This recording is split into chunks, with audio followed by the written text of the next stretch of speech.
Amanhã na Avenida Paulista, o coração financeiro e luxuoso de São Paulo, pulsava com a pressa e a ostentação habituais. Eram exatamente 10 horas. O sol de outono, que teimava em brilhar através do smog denso da metrópole, refletia no cromo polido do utilitário de luxo de Ricardo Menezes. Envolto em um terno de lã fria, avaliado em impressionantes R$ 5.000, e com um relógio suíço que valia mais do que o salário anual de muitos de seus empregados, Ricardo, CEO da Menezes & S.A. Holding, era a personificação do sucesso e da frieza corporativa. Aos 42 anos, ele havia construído seu império em cima de uma filosofia única e inegociável.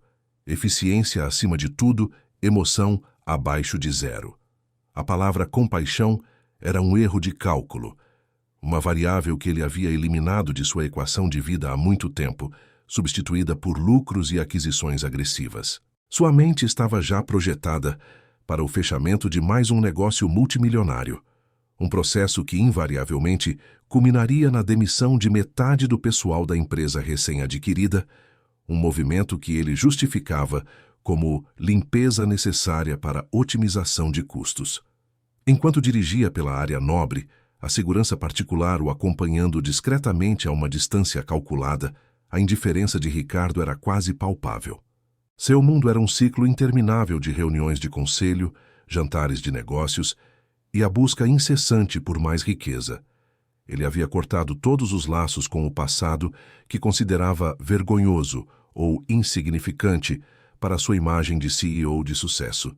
Isso incluía sua família. Havia 3 anos que ele não falava com a irmã Helena Silva, cujo divórcio e subsequente vida modesta em bairros mais simples ele considerava um vexame para o prestígio dos Menezes. Foi neste cenário de blindagem emocional que o destino, ou o que ele viria a chamar de milagre da redenção, interveio. Seu olhar, treinado para identificar oportunidades de negócio, foi capturado por algo fora do padrão. Na calçada, contrastando vividamente com as vitrines de grifes, estava uma menina. Ela devia ter uns 7 anos, vestindo um vestido azul desbotado, mas visivelmente limpo e bem cuidado, com remendos feitos com carinho. Ela estava ao lado de uma bicicleta rosa com rodinhas, adornada com adesivos de princesas e unicórnios. A bicicleta, ele notou, era evidentemente amada, seu tesouro. O que realmente o fez diminuir a velocidade, no entanto, foi o cartaz que a menina segurava. Feito de papelão escrito com canetinhas coloridas, a mensagem era clara, direta e desesperadora. Vende-se R$ 50. Mamãe precisa de dinheiro para comida. A primeira emoção de Ricardo não foi pena, mas irritação. O que uma criança pobre está fazendo no coração de nossa capital financeira? Ele pensou, já pegando o telefone para acionar a vigilância privada do quarteirão. Ele estava prestes a exigir que a menina fosse retirada, quando algo na postura dela o fez hesitar. Ela não estava cabisbaixa, estava ereta, com uma dignidade que parecia desproporcional à sua idade e à sua situação. Os cabelos castanhos, iguais aos de sua mãe que ele vagamente se recordava, estavam presos em 2 tranças simples e bem arrumadas. Os sapatos, embora gastos, estavam limpos, mas havia fita adesiva segurando as solas. No entanto, eram os olhos castanhos, grandes e cheios de uma determinação adulta, que o paralisaram. Ele estacionou o carro e se aproximou, movido por uma curiosidade que não conseguia justificar. A menina, sem qualquer temor, olhou para o homem imponente que se aproximava. Ricardo, agora fora de seu habitat de vidro e ar-condicionado, podia sentir o peso de sua própria indumentária. Ele avaliou a bicicleta. Era o tipo de brinquedo que se compra com sacrifício para arrancar um sorriso genuíno da filha, um presente de amor. A menina, interpretando seu olhar como interesse, endireitou os ombros com uma coragem que o impressionou. Com uma voz clara, embora levemente trêmula, ela começou a defender seu produto. A bicicleta funcionava perfeitamente. Ela sempre a cuidou muito bem. E valia muito mais. Mas R$ 50 era a quantia exata que sua mãe precisava para fazer as compras essenciais no mercado. Ricardo estava prestes a dispensá-la com algum dinheiro e ir embora, mantendo o distanciamento de seu mundo, quando a menina adicionou a informação que o atingiu como um raio. Ela disse que sua mãe era muito trabalhadora e honesta, mas que havia sido demitida injustamente por seu chefe.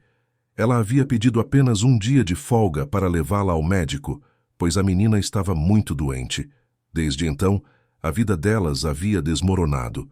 Ela contou que agora moravam em um minúsculo apartamento em Cidade Tiradentes, que cheirava a mofo, e que a mãe chorava escondida todas as noites, pensando que ela estava dormindo. A criança disse que a mãe estava vendendo tudo, até as joias da avó e um casaco de inverno, para manter um mínimo de normalidade e prover a comida. Um calafrio percorreu a espinha de Ricardo. As palavras chefe ruim, demissão injusta e 1 mês antes ecoaram em sua mente. Ele havia despedido uma funcionária administrativa, Helena Silva, por absenteísmo há exatamente 4 semanas. Ela havia ousado pedir permissão para faltar para atender a uma emergência familiar. Ele a havia demitido sem pensar 2 vezes, como um exemplo para os demais funcionários, para que soubessem que a família nunca poderia vir antes do lucro da Menezes & S.A. Holding. Mas Helena Silva. Ricardo tentou se convencer de que era uma coincidência. São Paulo era imensa e havia milhares de demissões por dia. No entanto, ele olhou mais atentamente para a menina. Algo em seus traços começou a torturá-lo. A forma como ela apertava os lábios quando concentrada, o pequeno sinal na bochecha esquerda, a adorável covinha que surgia quando ela tentava um meio sorriso. Detalhes que eram uma cópia exata dos traços de sua irmã, Helena. A menina continuou a falar, totalmente alheia ao tremor interno que abalava o homem que ela tentava persuadir a fazer um negócio. Ela disse que se chamava Camila, que tinha 7 anos e 3 meses, e que estava no 2º ano do ensino fundamental. Ela contou que era uma aluna inteligente e que a professora dizia que ela era muito esperta, mas que ultimamente não conseguia se concentrar porque vivia com fome. A merenda escolar custava caro, e a mãe lhe preparava um sanduíche, quando havia pão. Ricardo sentiu o mundo girar. Camila, o nome de sua sobrinha, a filha de sua irmã Helena, que ele havia cortado da vida. Ele havia cortado os laços por considerar a vida dela uma afronta à sua imagem de CEO de sucesso. Mas Helena não trabalhava para ele, ou trabalhava? O horror de sua própria cegueira começou a se solidificar. Ricardo forçou a lembrança. Helena havia voltado a usar o sobrenome de solteira após o divórcio. Silva.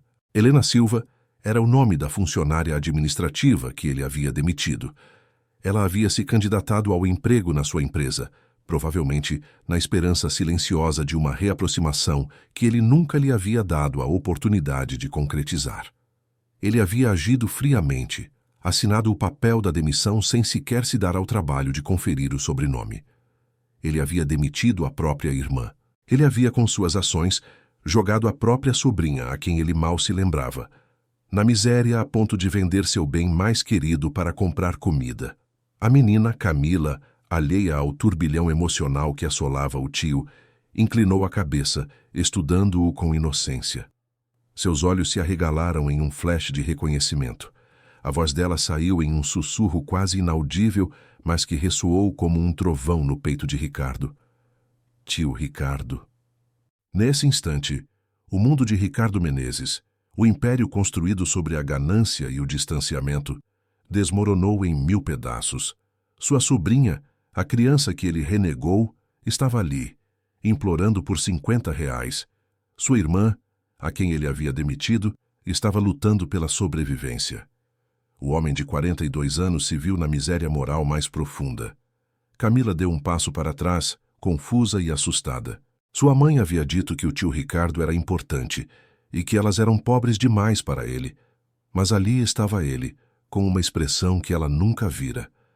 Os transeuntes da Avenida Paulista passavam, olhando com curiosidade o homem obviamente rico e bem vestido, parado ao lado de uma menina pobre e sua bicicleta rosa. A menina, com a lógica pura da infância, baixou lentamente o cartaz e perguntou, com as mãozinhas tremendo, se ele queria comprar a bicicleta, que para ele R$ 50 não seriam nada. Essas palavras, proferidas com tanta dignidade, foram como socos no estômago de Ricardo. Sua sobrinha não pedia esmola. Ela oferecia um negócio honesto. Ricardo olhou em volta, desesperado, buscando uma rota de fuga dessa realidade que o afundava. A Avenida Paulista, antes seu trono dourado, parecia uma prisão de vidro. Os prédios imponentes eram testemunhas silenciosas de sua vergonha. Ele perguntou a Camila onde estava sua mãe. A menina explicou que Helena havia ido a outra entrevista de emprego, na esperança de um novo milagre. Ela a havia deixado ali porque a área era considerada mais segura, esperando que alguma família rica comprasse a bicicleta. A mãe prometeu voltar em 1 hora. O relógio marcava 10h10 da manhã. Sua irmã havia deixado uma criança de 7 anos sozinha na rua. Não por negligência, mas por não ter alternativas. Ela não podia pagar uma babá, não podia perdê-la de vista na entrevista e não tinha a quem recorrer. A raiva começou a surgir em Ricardo, mas não contra Helena, contra si mesmo, contra o monstro corporativo em que havia se transformado. Ele se lembrou do último encontro com a irmã, 3 anos antes. Helena viera pedir ajuda após o divórcio, e ele a havia despachado com frieza, dizendo que ela deveria aprender a se virar, que ela havia tomado más decisões e que não estava à altura do sobrenome Menezes. Camila, cansada, sentou-se no meio-fio. Ricardo notou novamente os sapatos remendados, o vestidinho costurado com cuidado.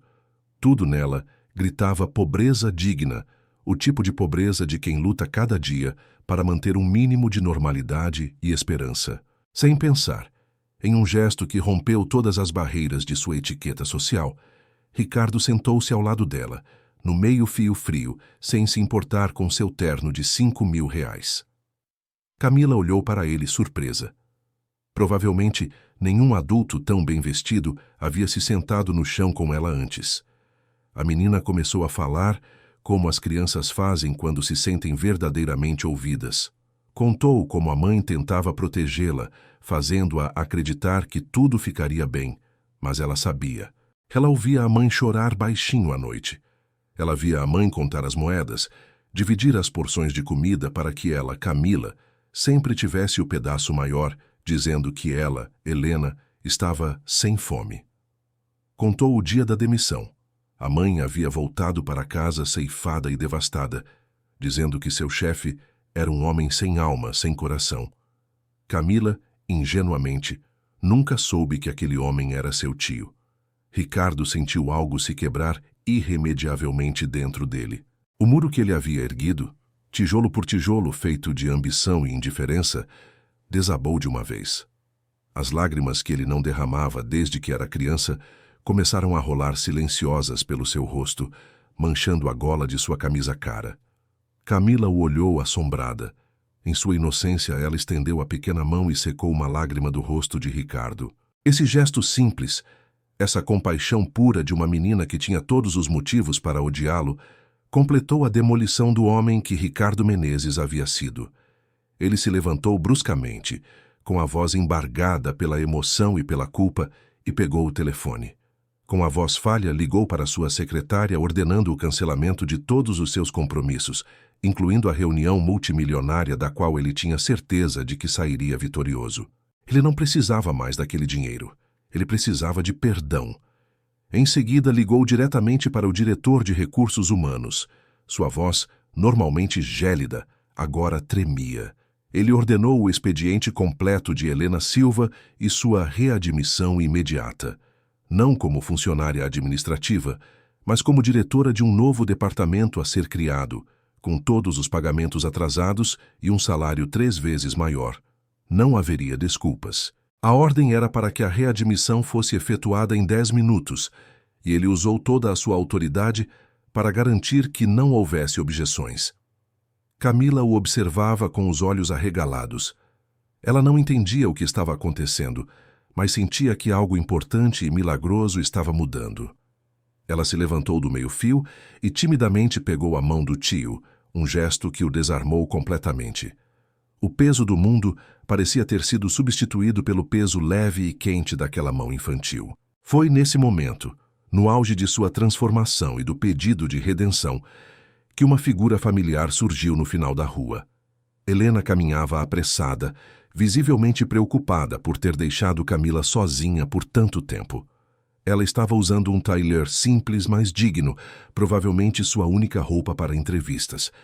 Estava magra e o rosto estava marcado pela preocupação e pelo cansaço, mas havia uma força indestrutível em sua postura. Quando ela viu Ricardo, seu irmão, em pé ao lado de sua filha, de mãos dadas, com o Mercedes estacionado na Avenida Paulista, ela parou de repente. O sangue pareceu sumir de seu rosto. Por um momento, pareceu que ela iria fugir, correr para longe daquele passado doloroso. Mas o instinto maternal prevaleceu. Ela correu em direção a Camila, parando e colocando-se protetoramente na frente da filha. Seus olhos, os mesmos olhos castanhos que ele acabara de admirar em Camila, encararam Ricardo com uma mistura poderosa de raiva, medo e dor. Ela não disse uma palavra, mas seu olhar falava volumes de traição, abandono e da crueldade de ter sido demitida pelo próprio irmão.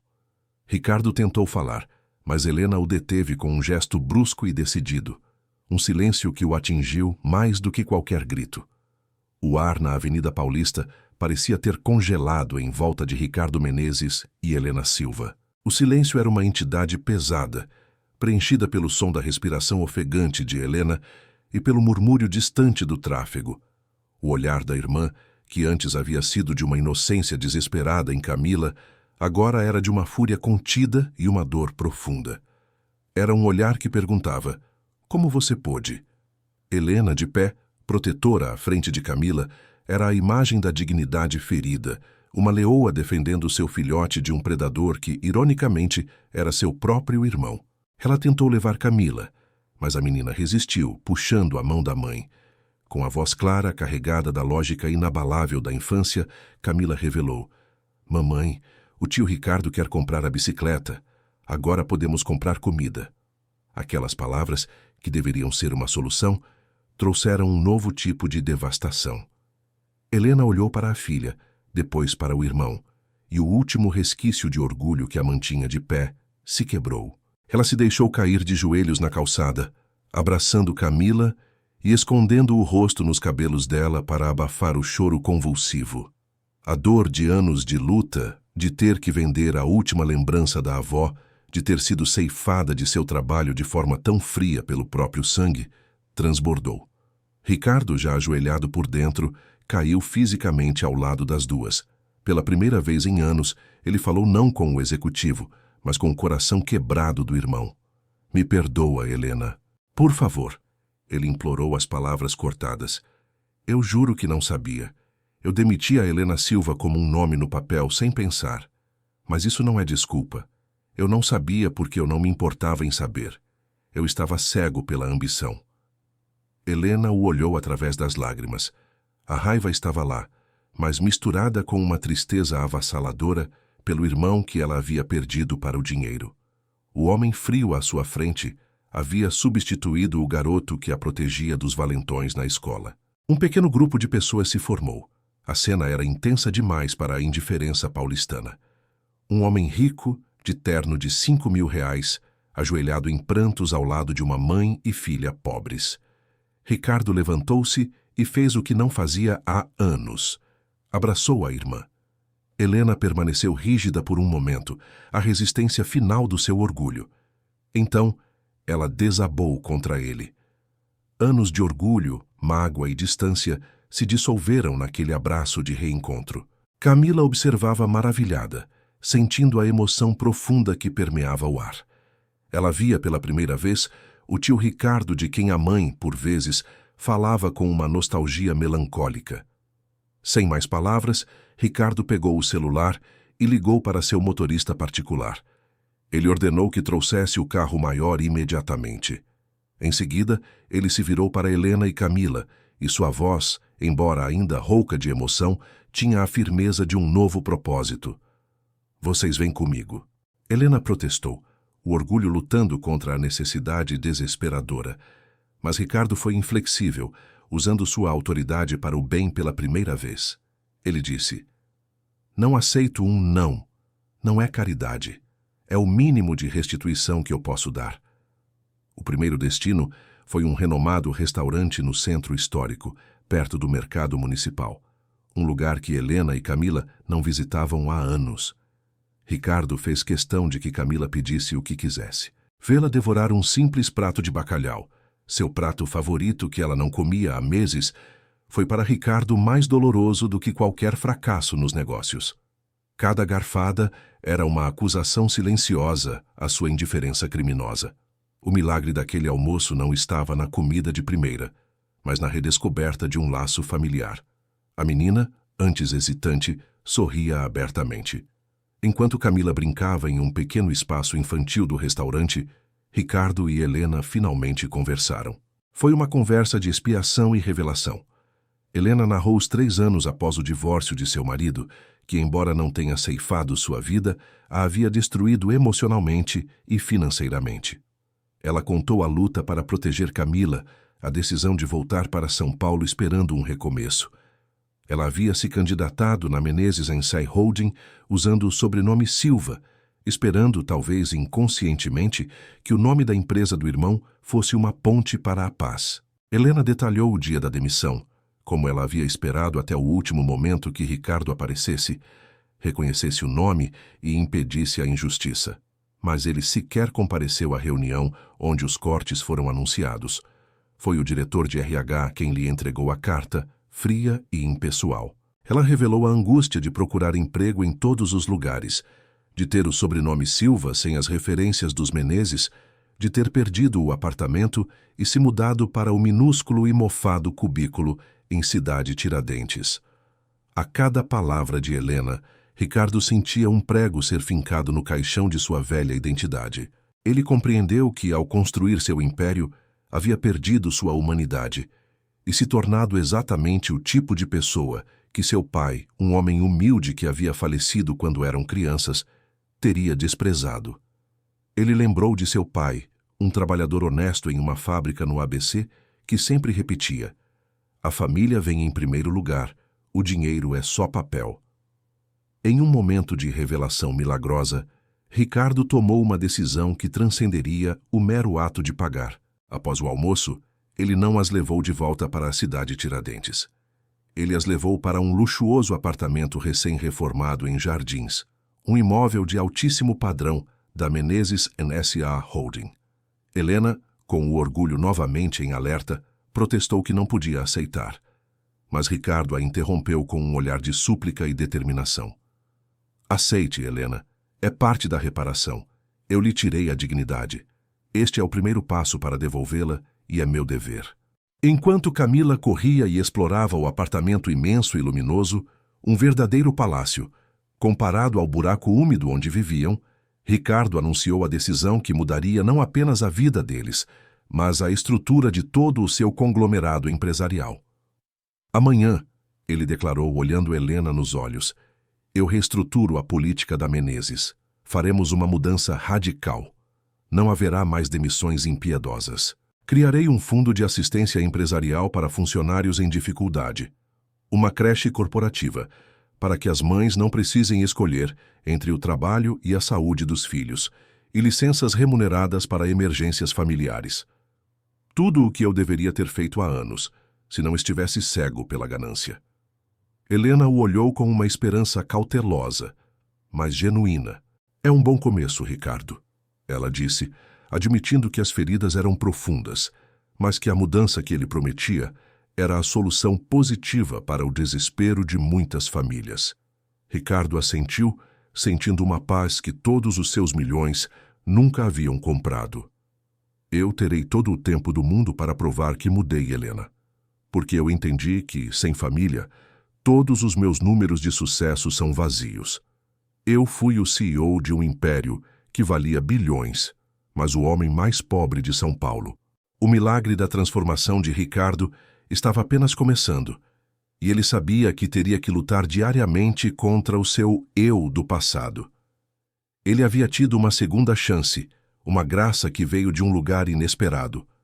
A coragem de uma menina de 7 anos com uma bicicleta rosa de R$ 50. E ele não desperdiçaria essa dádiva. Ele lembrou do pai, que havia falecido ainda jovem de uma doença grave, mas que partiu com a certeza de que havia criado os filhos com valores. Ricardo percebeu que havia traído o legado do pai, mas a presença de Helena e Camila era o atestado de que não era tarde demais para honrá-lo. Aquele apartamento em Jardins não era um status symbol, era um santuário.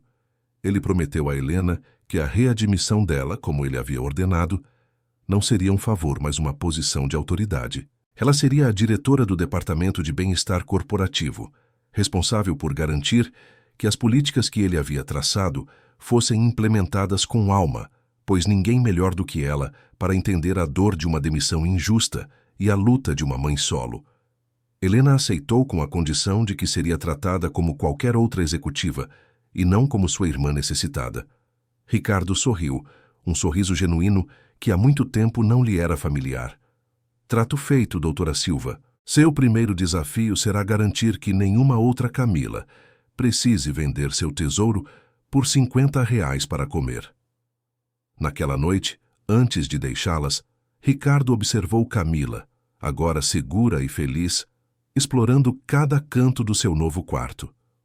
A menina, com a simplicidade da infância, o abraçou e disse: "Obrigada, tio Ricardo. Acho que o chefe da mamãe mudou para alguém muito bom. É um milagre." Ricardo não ousou corrigir a percepção dela. Ele apenas acenou com a cabeça. O ex-chefe mal havia ceifado o futuro delas por um mês, mas o novo homem que habitava Ricardo estava determinado a ressuscitar esse futuro com o triplo de bondade. Ao sair, ele olhou para Helena. "Eu sei que vai levar tempo para você me perdoar, Helena. E eu sei que o meu perdão não apaga o que você e Camila passaram. Mas eu vou lutar por isso. E eu vou lutar para que a Menezes N.C.A. Holding se torne uma empresa onde as pessoas se sintam valorizadas e não números a serem cortados." Helena apenas lhe deu um leve aceno de cabeça. O caminho para a reconstrução da confiança era longo, mas a porta estava aberta. O milagre do reencontro estava consumado. 6 meses haviam se passado desde o fatídico encontro na Avenida Paulista, e a vida dos 3 personagens havia sido reescrita por uma caneta invisível chamada redenção.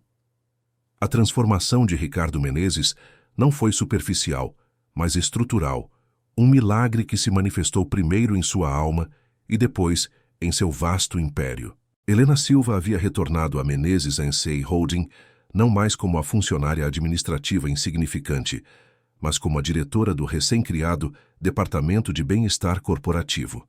Sua ascensão não foi um mero ato de nepotismo, foi o reconhecimento de que ninguém melhor do que ela, que havia sido ferida pela frieza do sistema, poderia infundir alma e humanidade na nova cultura da empresa. O novo departamento, sob a liderança firme e empática de Helena, tornou-se o coração pulsante da Menezes S.A. Holding. Em apenas 6 meses, o Fundo de Assistência Empresarial já havia ajudado 27 famílias de funcionários a superarem crises financeiras sem recorrerem a demissões. A creche corporativa, batizada carinhosamente de Espaço Camila, era um ambiente vibrante onde os filhos dos funcionários brincavam e aprendiam, eliminando o dilema angustiante das mães em ter que escolher entre o emprego e o bem-estar de seus pequenos. As licenças remuneradas para emergências familiares eram agora uma regra inegociável, um déficit de compaixão que Ricardo corrigiu com a urgência de quem está em dívida com o universo. Camila, a catalisadora de toda essa mudança, floresceu como uma flor que finalmente recebe água e sol. A menina que vendia seu tesouro por R$ 50 era agora uma aluna brilhante, confiante e feliz em sua nova escola nos Jardins. Seu sonho de fazer balé foi realizado, e ela se dedicava às aulas com a mesma determinação que exibira na calçada. O mais importante, no entanto, era a recuperação da figura paterna, embora na forma de tio, que ela havia perdido. O laço entre tia e sobrinha era sólido, construído sobre a verdade e o amor reencontrado. Ricardo passava todos os finais de semana com as duas, redescobrindo o prazer simples e profundo de ser família. Eles exploravam a cidade, iam a museus e, inevitavelmente, passavam as tardes no Parque Ibirapuera. Seu foco não estava mais em lucros per se, mas no legado que ele estava construindo. Ele se tornou o líder que se preocupava genuinamente com as pessoas. Um milagre de transformação testemunhado por milhares de empregados. O símbolo inabalável da redenção. A bicicleta rosa com rodinhas, o artefato que havia precipitado a crise moral de Ricardo, não foi esquecida. Ela havia sido comprada por ele por R$ 5.000, um valor simbólico que ele determinou para refletir o custo de sua cegueira, e foi restaurada com esmero. A grande revelação do símbolo. A bicicleta ocupava agora um lugar de honra suprema no centro do hall de entrada de sua Menezes & Cia Holding, sob um pedestal de vidro e uma placa de bronze com a inscrição "A família é o primeiro lucro". O que antes era um objeto de inocência desesperada, agora era um monumento à ética empresarial, um lembrete físico e constante para Ricardo e todos os seus acionistas e colaboradores sobre o verdadeiro custo da ganância sem alma. Era o seu aviso contra a arrogância do poder e o seu lembrete diário de quão perto ele esteve de perder tudo o que realmente importava. A transformação de Ricardo não passou despercebida no mundo dos negócios. Os concorrentes inicialmente zombaram das políticas soft da Menezes. No entanto, o que eles não previram foi o milagre da produtividade. A moral dos funcionários estava nas alturas. A rotatividade caiu para praticamente zero. As pessoas trabalhavam com dedicação e lealdade por se sentirem valorizadas e não aterrorizadas. O resultado final foi paradoxal. A Menezes & Cia Holding se tornou ainda mais lucrativa, provando que a humanidade e o sucesso financeiro podiam coexistir em perfeita harmonia. Em uma assembleia de acionistas de altíssimo nível, um dos diretores mais antigos, cético às mudanças, questionou a alocação de recursos para o bem-estar corporativo. Ricardo se levantou e, em vez de recorrer a gráficos e planilhas, conduziu a sala de reuniões até o hall de entrada. Ele parou diante do pedestal de vidro e da bicicleta rosa. Com uma paixão que ninguém jamais havia ouvido dele, Ricardo contou a história de Camila, do cartaz de R$ 50, do momento em que percebeu que havia demitido a própria irmã. Ele falou sobre como, por 3 anos, ele havia permitido que a ambição ceifasse seu caráter e o transformasse em um homem vazio. Ele olhou diretamente para os acionistas mais vorazes e declarou: "Uma empresa que destrói famílias para aumentar a margem de lucro não é uma empresa bem-sucedida, é um fracasso moral. A verdadeira riqueza desta companhia não está nos nossos balancetes, está na confiança e na dedicação das pessoas que contratamos. A partir de hoje, a Menezes será o padrão de responsabilidade social corporativa no Brasil. Quem discordar, tem a minha oferta para comprar suas ações hoje mesmo." Alguns acionistas deixaram a reunião chocados, mas a maioria permaneceu inspirada pela nova visão. Ricardo havia transformado sua falha pessoal em um legado de redenção. Helena, observando de perto, perdoou o irmão. Não de forma ingênua ou completa, pois as marcas da luta e da pobreza não se apagariam facilmente, mas o suficiente para permitir que ele fosse um tio, um irmão e um parceiro na vida. Ela via o remorso genuíno em seus olhos e o esforço diário para compensar o tempo perdido com Camila. O ápice emocional veio uma tarde, enquanto os 3 jantavam juntos no apartamento em Jardins, que agora era um lar vibrante e acolhedor. Camila, com a curiosidade sem filtro da infância, fez a pergunta que pairava no ar. "Tio Ricardo, por que o senhor era mau antes e bom agora? O que aconteceu?" Ricardo e Helena trocaram um olhar. Foi Ricardo quem respondeu, com uma honestidade comovente e apropriada para a idade da menina. Ele disse que, às vezes, os adultos se perdem, esquecem o que é mais importante, mas que, se tiverem sorte, alguém ou algo os ajuda a encontrar o caminho de volta. Ele olhou para Camila com todo o amor que havia redescoberto. "Para mim, esse milagre foi você, Camila. Uma menina valente com a coragem de vender sua bicicleta rosa para salvar sua mamãe." Camila sorriu, e a covinha que Ricardo tanto adorava apareceu em sua bochecha. "Estou feliz que o senhor se encontrou, tio, porque agora nós somos uma família de verdade." Naquela noite, antes de dormir, Camila mostrou ao tio um desenho que havia feito na escola. Nele, 3 figuras estavam de mãos dadas: uma menina com tranças, uma mulher de cabelo castanho e um homem de terno e gravata. Embaixo, escrito em sua caligrafia incerta, Minha família. Ricardo sentiu os olhos marejarem novamente. Durante anos, ele havia medido sua vida em cifrões e em títulos. Aquele simples desenho, no entanto, valia mais do que todo o seu império.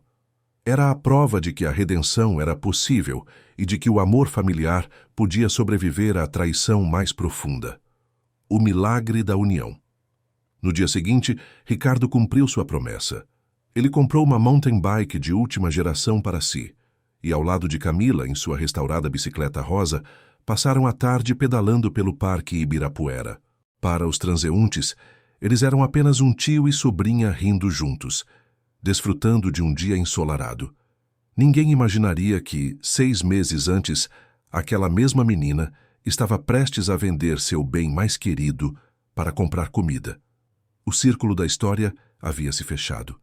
A bicicleta que quase havia ceifado a dignidade da família Menezes Silva havia se tornado o símbolo inabalável de sua reunião. Ricardo sentiu o vento no rosto e a felicidade pura de Camila pedalando ao seu lado. Ele não era mais apenas o CEO.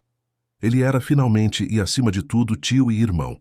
Ele havia encontrado sua verdadeira riqueza, não em contas bancárias, mas na paz reencontrada com Helena e na segunda chance que a vida lhe havia dado através dos olhos inocentes de uma menina. Ele sussurrou uma oração de gratidão. Gratidão por Camila, que o havia salvado de si mesmo, por Helena, que havia encontrado a força para perdoar, pela bicicleta rosa, que se transformara no ponte para a redenção. A história de Ricardo Menezes se tornou uma lenda corporativa e uma inspiração. Ele provou de maneira milagrosa e inegável que o sucesso verdadeiro não é medido pela ganância, mas pela gentileza. Ele nunca mais se esqueceu de que por trás de cada funcionário havia uma história, uma família e uma vida que merecia respeito. A bicicleta rosa em seu hall permaneceu como um lembrete perpétuo. Às vezes, os gestos mais pequenos, vindos das pessoas mais pequenas, são os que salvam as almas mais perdidas. E que nunca é tarde demais para escolher o amor sobre a riqueza, a família sobre o lucro e a humanidade sobre a ambição. O final da jornada de Ricardo Menezes e sua família é um testemunho de que a redenção é o maior dos milagres e que a felicidade mais duradoura reside nos laços que tecemos com o coração. O sol se pôs sobre São Paulo, tingindo o céu com as cores da esperança. Se você curtiu essa história, não esquece de deixar o like, se inscrever no canal e ativar o sininho. Assim você não perde nenhuma das próximas histórias incríveis que vêm por aí.